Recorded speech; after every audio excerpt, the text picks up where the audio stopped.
See the hashtag boy mom all over social media, right?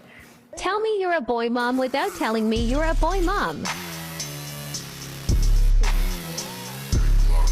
Oh my god. Oh my god. Oh my god. Oh my god. Oh my god. Oh my god. Tell me you're a boy mom. Yeah, boy mom. Well, not all stereotypes about raising boys are true. A new book explores the complexities of parenting boys, from today's pressures to emotional challenges, and busting some cliches about being a boy mom. Author Ruth Whitman has 3 boys of her own and wanted to understand them better. Her book is Boy Mom, Reimagining Boyhood in the Age of Impossible Masculinity. And Ruth joins us this morning. Good morning. Good morning. Nice to be here. You know, my gut tells me we kind of dote on girls, and the guys, they just go on, do their thing, go do whatever you gotta go do. Did you ever notice anything with your boys where you say, he doesn't seem right, and I should talk to him about that? Well, that's the thing. I think what your conception is absolutely right. I mean, in those videos you showed, that idea that the boy is just this like roughy-tufty, little messy, but lovable, simple creature. And there is truth in that. I mean, the level of physical activity that boys have is like higher, research shows, than it is with girls. But I think that means that we can kind of miss some of the things that really goes on with boys. And we sort of treat them as simple, that they don't need so much complex emotional nurturing, that they need to be tough and strong and masculine. And we kind of miss that boys are actually really emotionally complex and need this emotionally complex nurturing. And we need to talk to them about their feelings and engage with them in that way. And how have things changed over the last few years with this idea now where the future is female? You hear, phrases like that. And are boys being left behind? It's great that, girls are being, talked about. You can do whatever you want to do. But how is that affecting boys?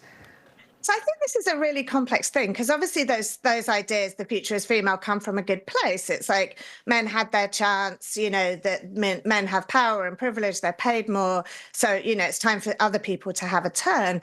But I think growing up as a boy in this moment is really complicated. I mean, as a boy, you don't know the history. You weren't part of that history.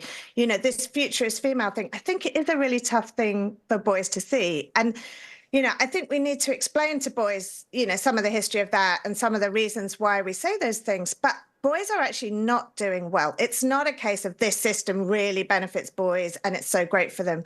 The same system that kind of has given girls and women a really hard time is actually sort of given boys and men a really hard time as well in terms of connecting with their emotions. They're still expected to be tough and strong and to suppress their feelings. And so I think rather than, the future is female, I think we should look to a future where we have sympathy and empathy for the struggles of everybody. And is social media impacting them in that way where they're seeing some comparisons and perhaps feeling like they're falling short?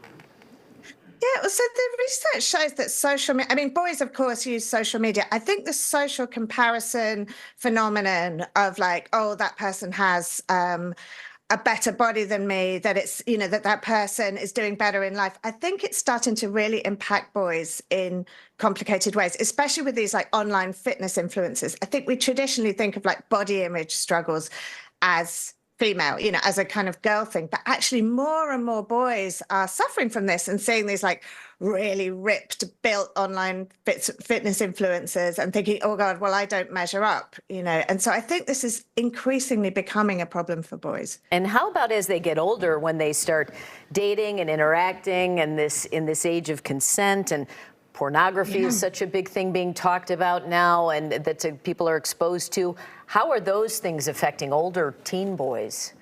Well, one of the biggest things that we're seeing with boys at the moment is this kind of avoidance, and it's showing up in the data everywhere, that boys are feeling that sort of real world relationships, whether they're friendships or like romantic or sexual connections, are very fraught. They don't really know how to act in those things. So what they're doing, so it's never been harder in many ways to have relationships in the real world because of this conversation about consent. And, I think that all of the old ideas about masculinity, like be dominant, make the first move, be masculine, be in charge, they're all still very much in circulation. But also there's all these new kind of contradictory pressures. It's like, if you go too far, then you're a creep, and I think what a lot of boys are doing are just avoiding the whole thing altogether and just being in their bedroom.